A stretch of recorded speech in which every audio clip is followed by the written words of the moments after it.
Halo semuanya, pada kesempatan kali ini, kami dari kelompok 3 akan mempresentasikan topik bahasan kami, yaitu menyelesaikan pengujian dalam siklus penjualan dan penagihan piutang usaha. Sebelumnya, perkenalkan anggota kelompok kami. Ada Gladys Tani Renata dengan NIM 1120.001, Jessica Priscilia dengan NIM 1120.002, Christina Manuela dengan NIM 1120.006, saya sendiri Valen Valencia dengan NIM 11.2010, Li Alicia Lestari dengan NIM 11.2021, Jessica Apriliani dengan NIM 11.2053, dan Lica Marbella dengan NIM 11.2054. Yang pertama ada tujuan audit. Dalam merancang pengujian atas rincian saldo untuk piutang usaha, auditor harus memenuhi masing-masing tujuan audit yang berkaitan dengan saldo piutang. Tujuan audit yang berkaitan dengan saldo piutang usaha adalah yang pertama, ada detail tie-in. Piutang usaha dalam neraca saldo sama dengan jumlah file induk terkait dan totalnya telah ditambahkan dengan benar serta sama dengan buku besar umum. Yang kedua ada existence, yaitu piutang usaha dicatat ada. Yang ketiga ada completeness, piutang usaha yang ada telah dicantumkan. Yang keempat ada accuracy, piutang usaha sudah akurat. Yang kelima classification, piutang usaha sudah diklasifikasi dengan benar. Yang keenam cut off, pisah batas piutang sudah benar. Yang ketujuh realizable value, piutang usaha dinyatakan pada nilai realisasi. Yang kedelapan, rights. Klien memiliki hak atas piutang usaha. Selanjutnya, ada metodologi untuk merancang pengujian dan rincian saldo bagi piutang usaha. Tahap 1. Mengidentifikasi risiko bisnis klien yang mempengaruhi piutang usaha. Auditor mempelajari industri dan lingkungan eksternal klien, serta mengevaluasi tujuan manajemen dan proses bisnis untuk mengidentifikasi risiko bisnis klien yang signifikan, yang dapat mempengaruhi laporan keuangan, termasuk piutang usaha. Untuk mendapatkan pemahaman tersebut, auditor juga melaksanakan prosedur analisis pendahuluan yang dapat menunjukkan kenaikan risiko salah saji piutang usaha. Tahap 1. Menetapkan salah saji yang dapat ditoleransi dan menilai risiko inheren. Dalam melakukan tugasnya, auditor pertama-tama akan memutuskan pertimbangan pendahuluan mengenai materialitas laporan keuangan secara keseluruhan, dan kemudian mengalokasikan jumlah pertimbangan pendahuluan ke setiap akun neraca yang signifikan, termasuk piutang usaha. Alokasi ini disebut dengan penetapan salah saji yang dapat ditoleransi. Selanjutnya di tahap 1 ada menilai resiko pengendalian untuk siklus penjualan dan penagihan. Aspek utama yang harus diperhatikan oleh auditor dalam pengendalian internal adalah 1. Pengendalian yang mencegah atau mendeteksi penggelapan. Yang kedua, pengendalian terhadap pisah batas. Yang ketiga, pengendalian yang terkait dengan penyisihan piutang tak tertagih. Selanjutnya, tahap kedua merancang dan melaksanakan pengujian pengendalian dan pengujian substantif atas transaksi. Hasil pengujian pengendalian akan menentukan apakah penilaian risiko pengendalian untuk penjualan dan penerimaan kas harus direvisi. Sedangkan auditor menggunakan hasil pengujian substantif atas transaksi untuk menentukan sejauh mana risiko deteksi yang direncanakan akan dipenuhi bagi setiap tujuan audit yang berkaitan dengan saldo piutang usaha. Kemudian, tahap ketiga, merancang dan melaksanakan prosedur analitis. Sebagian prosedur analitis yang dilaksanakan selama tahap pengujian terinci dilakukan setelah tanggal neraca, tetapi sebelum pengujian atas rincian saldo. Auditor melaksanakan prosedur analitis untuk siklus penjualan dan penagihan secara keseluruhan, bukan hanya pada piutang usaha. Hal ini memang harus demikian karena hubungan yang erat antara akun-akun laporan laba rugi dan neraca. Jika auditor mengidentifikasi salah saji yang mungkin terjadi dalam retur dan pengurangan penjualan dengan menggunakan prosedur analitis, piutang usaha mungkin akan mengofset salah saji itu. Lalu, tahap ketiga selanjutnya merancang pengujian atas rincian saldo piutang usaha untuk memenuhi tujuan audit yang berkaitan dengan saldo. Berikut terdapat prosedur audit, ukuran sampel, item untuk dipilih, dan timing. merancang dan melaksanakan pengujian atas rincian saldo piutang usaha. Yang pertama, piutang usaha ditambahkan dengan benar dan sama dengan file induk serta buku besar umum. Pengujian piutang usaha dan penyisihan piutang tak tertagih didasarkan kepada Age Trial Balance. Age Trial Balance menyajikan daftar saldo-saldo dalam file induk piutang usaha pada tanggal neraca termasuk saldo pelanggan individual yang beredar dan rincian setiap saldo pada waktu antara tanggal penjualan dan tanggal neraca. Yang kedua, piutang usaha yang dicatat memang ada. Konfirmasi saldo pelanggan merupakan pengujian atas rincian saldo yang paling penting untuk mengumpulkan piutang usaha yang dicatat. Apabila pelanggan tidak merespon konfirmasi tersebut, maka auditor akan memeriksa dokumen pendukung untuk memverifikasi pengiriman barang dan bukti penerimaan kas guna menentukan apakah piutang telah ditagih. Kemudian yang ketiga, piutang usaha yang ada telah dicantumkan. Kesulitan yang dihadapi oleh auditor adalah menguji saldo akun yang dihilangkan dari Age Trial Balance. Cara yang dapat ditempuh auditor untuk menemukannya dengan memfooting atau menguji kebenaran neraca saldo piutang usaha dan merekonsiliasi saldonya dengan akun pengendali pada buku besar umum. Selain itu, terjadi kurang saji terhadap penjualan dan piutang usaha. Dapat diungkapkan oleh pengujian substantif atas transaksi untuk pengiriman yang telah dilakukan tetapi belum dicatat dan oleh prosedur analitis. Selanjutnya, yang keempat, piutang usaha sudah akurat. Jika pelanggan tidak merespon permintaan konfirmasi, maka auditor akan memeriksa dokumen pendukung, kemudian auditor akan melaksanakan pengujian terhadap debit dan kredit setiap saldo pelanggan dengan memeriksa dokumen pendukung yang menyangkut pengiriman dan penerimaan kas. Yang kelima, piutang usaha diklasifikasikan dengan benar. Auditor dengan mengevaluasi klasifikasi piutang usaha dengan mereview Age Trial Balance untuk piutang yang material dari afiliasi, pejabat, direktur, atau pihak terkait lainnya. Selanjutnya, yang keenam, pisah batas piutang usaha sudah benar. Salah saji pisah batas terjadi apabila transaksi periode berjalan dicatat dalam periode selanjutnya atau sebaliknya. Tujuan pengujian pisah batas tanpa memandang transaksi adalah memverifikasi apakah transaksi yang mendekati periode akhir akuntansi telah dicatat pada periode yang tepat. Salah saji pisah batas dapat terjadi pada penjualan, retur penjualan, dan diskon penjualan, serta penerimaan kas.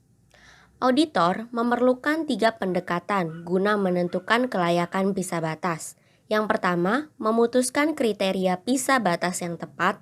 Yang kedua, mengevaluasi apakah klien memiliki prosedur yang memadai dan ditetapkan untuk memastikan kelayakan pisah batas. Yang ketiga, menguji apakah pisah batas sudah benar. Selanjutnya, yang ketujuh, piutang usaha dinyatakan pada nilai realisasi. Penyajian piutang usaha disajikan pada jumlah yang akhirnya akan tertagih, yaitu jumlah piutang usaha dikurangi penyisihan piutang tak tertagih.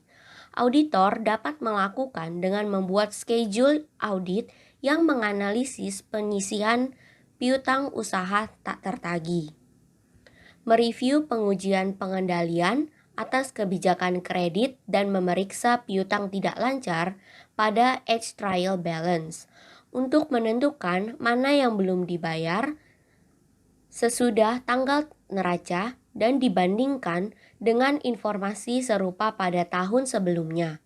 Piutang dapat diperoleh dengan memeriksa file kredit, diskusi dengan manajer kredit, dan mereview file koresponden klien. Selanjutnya, saya akan menjelaskan mengenai konfirmasi dari piutang usaha. Konfirmasi adalah respon tertulis langsung dari pihak ketiga dalam wujud kertas atau secara elektronik dan dianggap sebagai bukti yang sangat terpercaya atau andal karena diterima langsung dari pihak ketiga. Standar auditing Amerika Serikat menunjukkan bahwa auditor harus menggunakan konfirmasi eksternal untuk piutang usaha yang material. Jika auditor memutuskan Untuk tidak akan mengkonfirmasi piutang usaha, justifikasi untuk melakukan hal tersebut harus didokumentasikan. Selanjutnya, saya akan menjelaskan mengenai jenis-jenis dari konfirmasi piutang usaha. Terdapat dua jenis konfirmasi piutang usaha. Yang pertama, konfirmasi positif. Yang dimaksud dengan konfirmasi positif adalah komunikasi dengan debitor yang meminta pihak yang menerima untuk mengkonfirmasi secara langsung apakah saldo yang dinyatakan pada permintaan konfirmasi itu benar atau salah.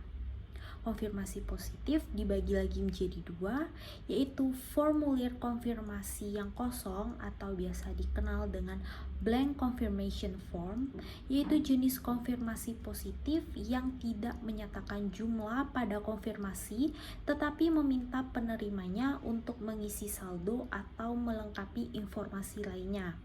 Dan yang kedua yaitu konfirmasi faktur atau yang biasa dikenal dengan invoice confirmation, yaitu jenis konfirmasi positif lainnya di mana setiap faktur akan dikonfirmasi dan bukan saldo piutang usaha pelanggan secara keseluruhan. Jenis konfirmasi yang kedua adalah konfirmasi negatif.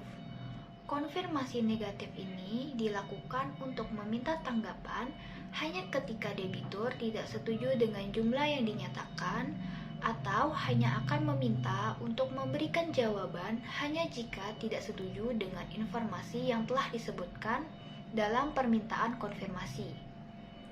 Konfirmasi negatif biasanya dilakukan untuk sampel dalam jumlah yang besar dan saldonya kecil. Kemudian, ada 4 persyaratan dalam konfirmasi negatif. Syarat pertama adalah auditor telah menilai bahwa risiko salah saji material rendah. Yang kedua, sejumlah besar saldo akun bernilai kecil. Yang ketiga, tingkat pengecualian rendah yang diharapkan. Dan yang terakhir, harapkan pertimbangan yang memadai dari penerima. Maksudnya, auditor yakin bahwa penerima konfirmasi negatif akan memberikan pertimbangan yang masuk akal. Selanjutnya, dalam konfirmasi piutang usaha, ada beberapa hal yang harus diperhatikan. Yang pertama adalah penetapan waktu.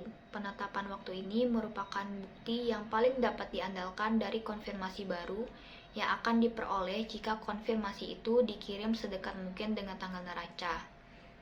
Jika keputusan untuk mengkonfirmasi piutang usaha tersebut dibuat sebelum akhir tahun, maka biasanya auditor akan membuat sebuah schedule di muka yang akan merekonsiliasi saldo piutang usaha pada tanggal konfirmasi dengan piutang usaha pada tanggal neraca. Kemudian yang kedua ada keputusan sampling. Keputusan sampling ini dibagi menjadi dua bagian. Yang pertama ada ukuran sampel.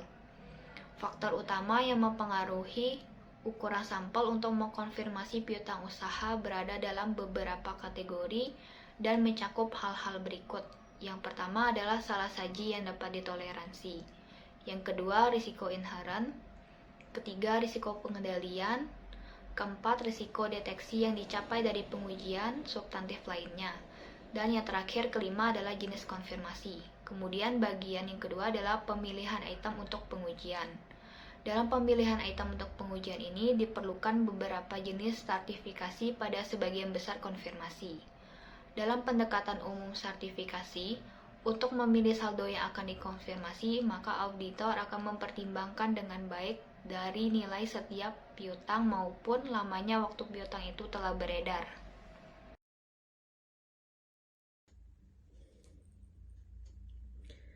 Selanjutnya, verifikasi alamat dan penyelenggaraan pengendalian. Auditor harus melaksanakan prosedur ini demi memverifikasi alamat surat atau alamat email yang dipakai dalam konfirmasi. Prosedur ini dirancang untuk memastikan bahwa responsnya akan diterima secara langsung oleh auditor. Lalu, menindaklanjuti non-respons. Konfirmasi yang dikirim tetapi tidak dikembalikan oleh pelanggan tidak boleh dianggap sebagai bukti audit yang signifikan. Jika sebanyak 3 konfirmasi dikirim dan tidak ada satupun yang dikembalikan, maka perlu dilakukan tindak lanjut dengan prosedur alternatif, yaitu dengan auditor dapat memeriksa dokumentasi seperti penerimaan kas selanjutnya, salinan faktur penjualan, dokumen pengiriman, dan korespondensi dengan klien untuk memverifikasi eksistensi dan keakuratan setiap transaksi penjualan yang membentuk saldo akhir piutang usaha.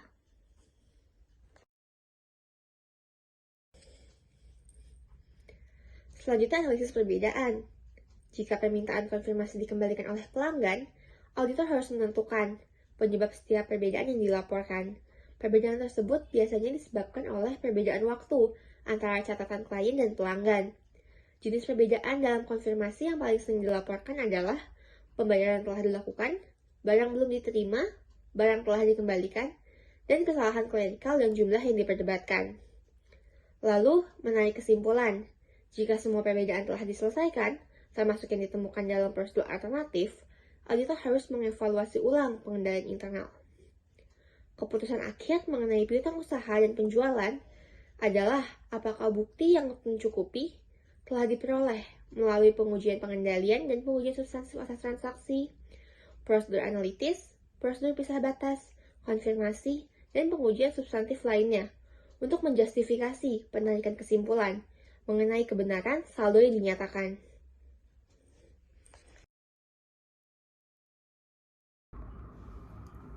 Selanjutnya, berikut penjelasan terkait dengan pengembangan program audit bagi pengujian yang terinci. Berikut adalah tujuan audit yang berkaitan dengan saldo dan program audit dari Hillsburg Hardware Company.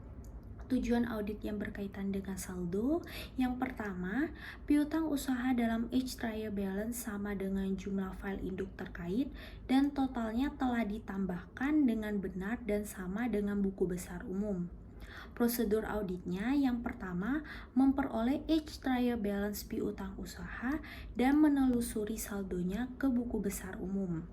Yang kedua, menggunakan perangkat lunak audit untuk memfoot dan meng-crossfoot each trial balance.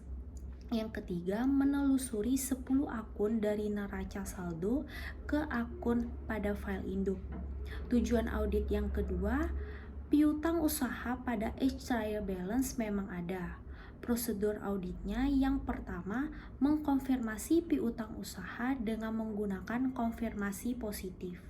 Yang kedua, mengkonfirmasi semua jumlah di atas $100.000 dan sampel statistik sisanya.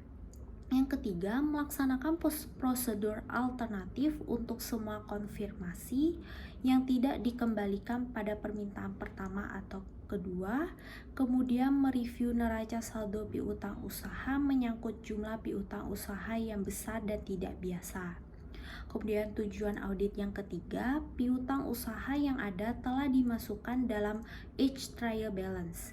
Prosedur auditnya adalah menelusuri 5 akun dari file induk piutang usaha ke each trial balance. Kemudian tujuan audit yang keempat adalah piutang usaha dalam neraca saldo sudah akurat. Prosedur auditnya yang pertama, mengkonfirmasi piutang usaha dengan menggunakan konfirmasi positif. Kemudian mengkonfirmasi semua jumlah di atas $100.000 dan sampel statistik sisanya. Kemudian melaksanakan prosedur alternatif untuk semua konfirmasi yang tidak dikembalikan pada permintaan pertama atau kedua. Yang kedua, mereview neraca saldo piutang usaha yang menyangkut jumlah piutang yang besar dan tidak biasa. Tujuan audit yang berkaitan dengan saldo selanjutnya adalah piutang usaha pada each trial balance telah diklasifikasikan dengan benar atau klasifikasi. Untuk prosedur auditnya adalah mereview piutang yang tercantum pada each trial balance untuk vessel dan piutang pihak terkait. Kemudian menanyai manajemen apakah ada vessel dari pihak terkait atau piutang jangka panjang yang dimasukkan dalam neraca saldo.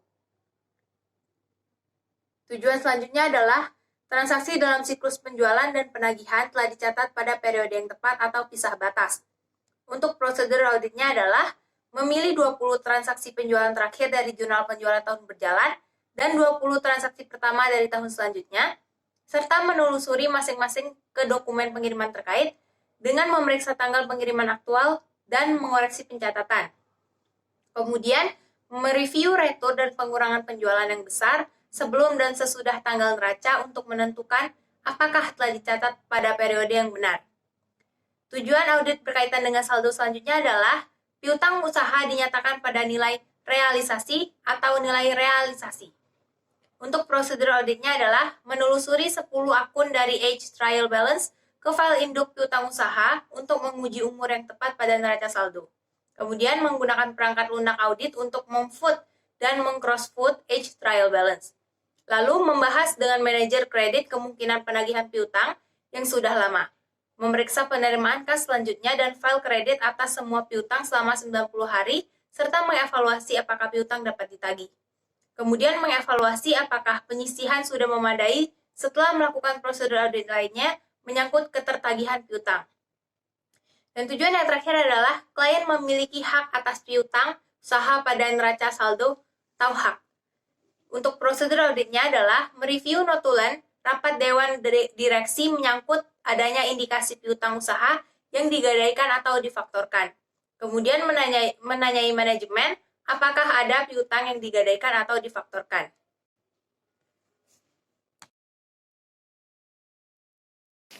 Sekian presentasi dari kelompok kami.